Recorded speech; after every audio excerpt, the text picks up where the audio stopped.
A well-publicized story out of England caught our attention. It's about a toddler who said he was the reincarnation of a World War II German bomber pilot. The details he provided when he was just 3 years old were so specific, they'll make you ask, could it be?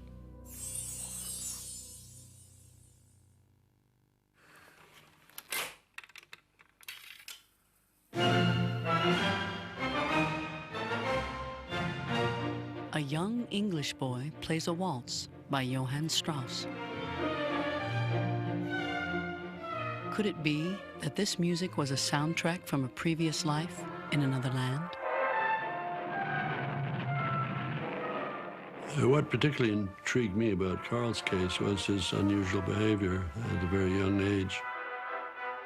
And what intrigued us was the possible connection between Carl Edon's strange behavior and a discovery after his untimely death. Could it be Carl was the reincarnated soul of another man?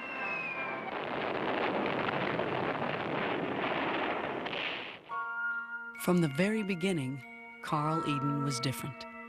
Born in 1972, he was the third child of Val and Jim Edon of Middlesbrough, England. He was the most difficult of them all as children. Awkward. So much so that I used to say to him, if I can find out where you belong, I'm sending you back. He drove me absolutely crackers. Carl was different from the other members of family. His brother had dark hair and dark eyes. Carl had strawberry blonde hair, blue eyes. Yes, Carl was different, but it was what he said as soon as he could talk that really made people wonder. He started to come out with sort of things like, I died before, I crashed my plane into a window, as he used to say. And of course, we didn't take much notice of that. We thought it was daydreams or boys' fantasies. Then, at 3 years of age, Carl Edon made a startling statement. He said he used to be a pilot in the German Air Force, a pilot who crashed his plane after a bombing mission in World War II.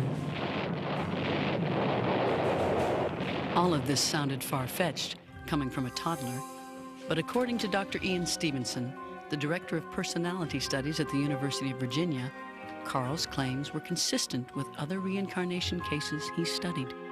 References to the other family, the parents, are quite common in these cases. And Carl seemed to have a fairly clear image of another mother. I felt strange when he did mention about his other mother. But he described her as being plump and very, very bossy, with this very dark hair that she pulled back at the back of her head. But when he was quite naughty, I used to threaten to send him back to her. Stevenson and his team began studying Carl's case in 1983. They were fascinated by the pictures the little boy was drawing before the age of 5.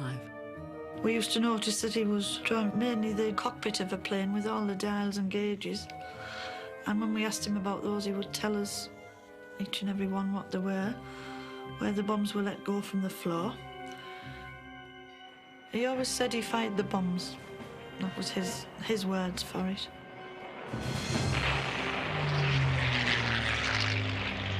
Carl's father, Jim, wondered so much about his son's unbelievable claims that he decided to do some research of his own. And I'm trying all the time to catch him out, to fault him. And he came out with, he said to me, he used to fly, I think he said a Messerschmitt 110. And I said, well, you failed there, Carl, because a Messerschmitt, as far as I was concerned, was a fighter plane. And I called at the library on the way home from work and looked up a book on German aircraft of the last war. And basically, the plane he'd said was a bomber. And he said he always used to fly a bomber. What made Carl's recollections even more interesting to researchers was the fact that the 5-year-old had virtually no access to information about Germany or World War II. There's no way he could have picked any information up in the house. I was born after the war. I wasn't a great watcher of war films. I didn't have any war books or war planes in the house. According to Carl's mother, the one time the family did watch a film about World War II, Carl immediately pointed out the movie's factual errors. There was one night we were all sitting watching a war film, and Carl just piped up, He's like my sergeant when I was in the Air Force, but he's got the badge on the wrong side of his uniform. So we didn't say anything, but Jim was there, and he went to the library and had a look, and of course he was right. The badge was on the wrong side. There were so many things that pointed to it being right as time went on, and it was just so uncanny. While Carl's stories already seemed beyond belief, it wasn't long before he made the most incredible statement of all. The youngster claimed he remembered his own violent death. I crashed a plane into a building when I used to drive my plane. That was the way he used to say it. And he said he lost a leg and he bled to death. By the time he was 9, Carl's astounding story was documented in a book about reincarnation. In one passage, Carl recounted in chilling detail his fatal crash. He said he was flying at low altitude and lost consciousness. He came to just in time to realize he was plummeting toward a building. He made a desperate effort to avoid the collision, but it was too late. He smashed through a plate glass window. After the book was published, English newspapers jumped on Carl's story. But according to his best friend, the publicity made Carl a target of ridicule. Carl was treated differently at school. The other children used to mock him by calling him Hitler, Nazi, German pilot, and used to do the signs, the saluting, and said that he was making stories up just to get in newspapers. And by the age of about 9 or 10, you just stopped talking about it. Typically, as the children become older, they stop speaking spontaneously about the previous life, and sometimes you can't tell whether they've just, as we say, gone underground or have really forgotten. So, was Carl Edon the reincarnated soul of a German pilot who crashed his plane in England in World War II? Whether or not you believe in reincarnation, the story of Carl Edon has been rather unusual so far. But the bizarre and unexpected turn it takes next is certain to make many of you wonder.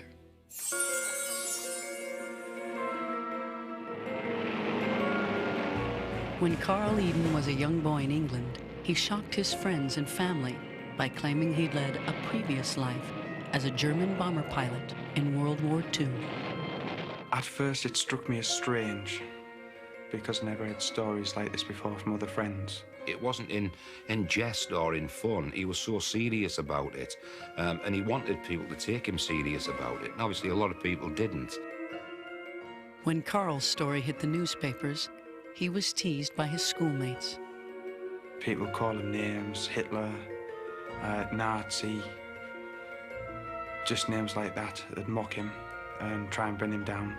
By the time Carl grew up and had a child of his own, he stopped talking about the strange life he said he had lived before.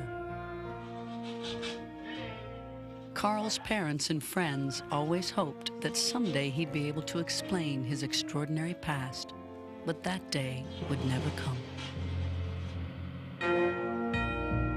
On a hot August night in 1995, Carl's life came to a violent end beside these railroad tracks. When I learnt of Carl's death, I felt shocked. I felt numb. During an argument with a co-worker, Carl was stabbed repeatedly. At the young age of 22, Carl Edon bled to death, just as he had predicted more than a decade earlier. I felt numb because what Carl had told me in childhood, that he was going to die bleeding to death, and he won't live a very long life. He will die before he's 25. As uncanny as it was that Carl foresaw the time and circumstances of his own death, his incredible story doesn't end there. 2 years after Carl's passing, authorities in Middlesbrough, England, found something that stunned them. Less than half a mile from the railroad tracks where Carl was killed, workers digging a pipeline unearthed a German bomber from World War II. Honorary German Consul John Knight helped oversee the excavation of the downed aircraft. He found himself deeply puzzled by the similarities between the newly discovered bomber and the stories Carl had told of his previous life. I by no means am a great believer in the paranormal. At the same time, there are elements there to be explained, and I can't explain them. John Knight wasn't the only skeptic drawn in by the growing mystery. Hans Mondorf, the German Consul General for England, also found the story strangely compelling. The workers discovered under a mound which was next to the railway lines a bomber plane from the Second World War, which had been shot down in January 1942. 1942. According to Val Edon, it was the very year that Carl said his previous life had come to an end. Carl used to say that he died in 1942, and that was a big shock when we found that plane came down in 1942. According to authorities, the plane had once carried a crew of 4. At the time of the crash, 3 bodies had been found. That's the numbers identified. Yeah. Now, searchers discovered the last of the crew members. His name was Heinrich Richter. They found indeed the remains of the 4th missing person, and that was reported to me in December 1997. Was it really possible Carl Edon had some connection with this German bomber and the victim found inside? The coincidences were so startling, authorities began looking into Carl's claims. He said that he had been on a mission over to England, had been shot down, and that he had bled to death in the remains of the plane. When that plane came down, it came down nose first, and so the impact would have shattered all the glass front, and no doubt the crew would have all suffered from glass fragments and breakages around them. Over and over through the years, Carl had described in detail the shattering of glass when his plane crashed to Earth. There was more. The age of the recovered victim was strikingly similar to Carl's at the time of his death. The body whose remains we found now, Heinrich Richter, was 24 years of age. And when Carl was murdered, he was only 22. And sort of this sends a cold shiver down you. That was very eerie, but amazing, to say the least. The only solid bit of metal that seems to be this. The next discovery was even more mysterious. Authorities found a ring that the German airman had been wearing. The ring bore the letter P. Was it possible that the ring belonged to someone in Heinrich Richter's family? Carl always maintained he had a brother who was also in the Air Force but died before him, called Peter. Authorities tried to reach the family of the German airman, but no relatives were found. As a result, he was buried in this cemetery in England. Carl's parents attended the funeral service. We felt as though when we were at that second funeral, we were burying Carl again. I remember that the wife saying to me, when we attended this German airman's funeral, that now we've put Carl to rest in his previous life as well as this life, and we hope that that will be the end to it now. So was Carl Edon the reincarnated spirit of a German pilot? Those who are closest to this bizarre saga are still haunted by memories of the little boy who was sure he had lived once before. I say I'm a skeptic, but I think at the end of the day, I recognise that there are an awful lot of strands which come together. Something unexplainable remains which nobody can clarify. I can't tell you, of course, that Carl Edon was the reborn Heinrich Richter, but he was involved somehow in that story of the bomber crew and probably of Heinrich Richter.